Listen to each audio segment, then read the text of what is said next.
How's it going? Another one. Yeah, gotta say, definitely am enjoying the last week of Fish Tank. It's pretty fun stuff.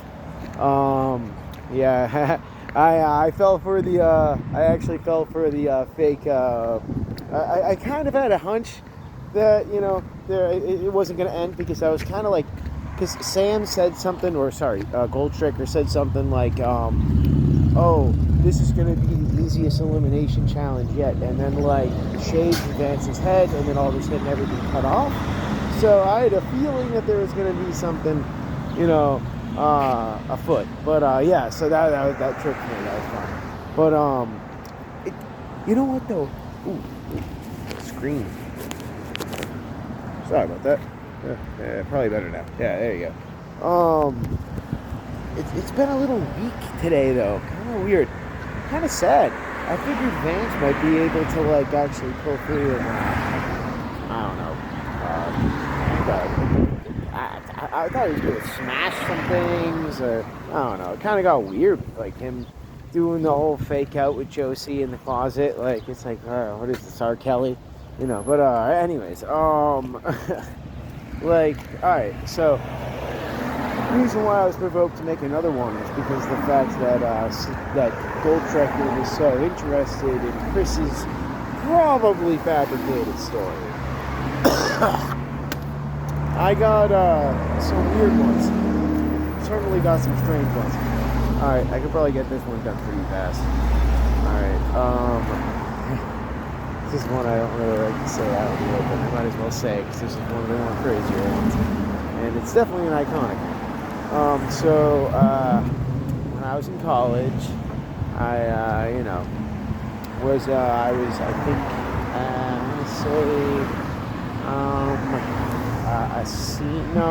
a junior. I was a sophomore, junior.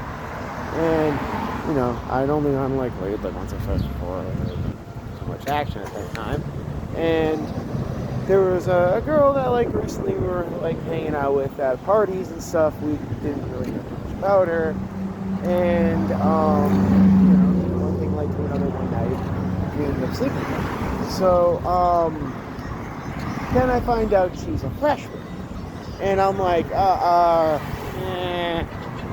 a junior, a freshman. When you're in college, you actually don't want to do that because, like, then they're going to start asking you about rules and it's all this other stuff. So I was like, all right, like, I should maybe cut that off. I didn't realize that. I knew she was of age because we were in college, but, So, and then I start to find out that she's insane. And, like, very, very, very insane. And, first thing was the fact that, because she kind of lured me. She ended up in my room, and she kind of was the one that was very pressured into me. And then I was like, hey, I'm going to hang out. The next morning, I was like, hey, I'm going to hang out with my friends, and I'm going to, I'm pretty sure I was like, hey, I was already scheduled to hang out with my friends. We're going to go smoke a bowl out in the woods, and we're already going to do that. That was already a planned thing. It's Saturday. We had this planned. We're going to do this. And she was like, okay. But then when I went off and did that with my friends for like 3 hours, she then went around the campus and started saying, like, oh, my name, Ryan Chandler, and I guess, I'm making a company anyway, right?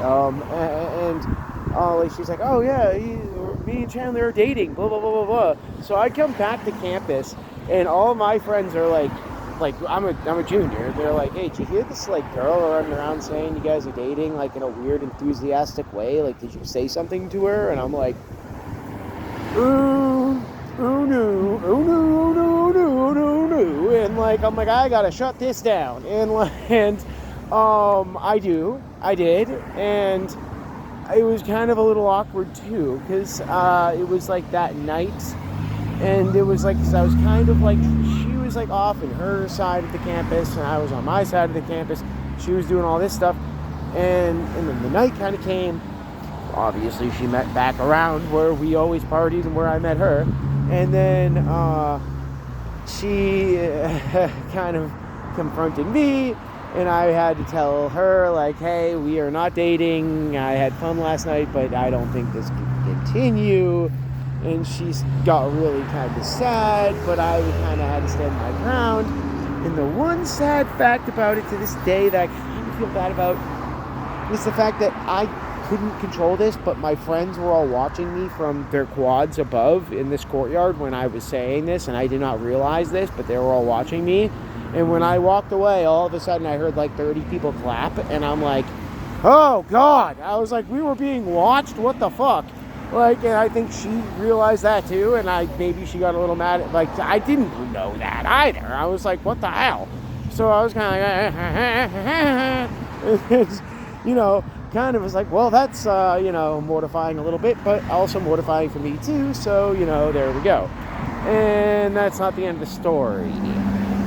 She, like a month later, well, like, I didn't see her that much after that, because like I said, she lived on the opposite side of campus. At that point, she wasn't partying around with, she was a freshman partying around in the juniors area, you know. It's kind of like, well, nobody told her to leave, but she figured it out, I suppose.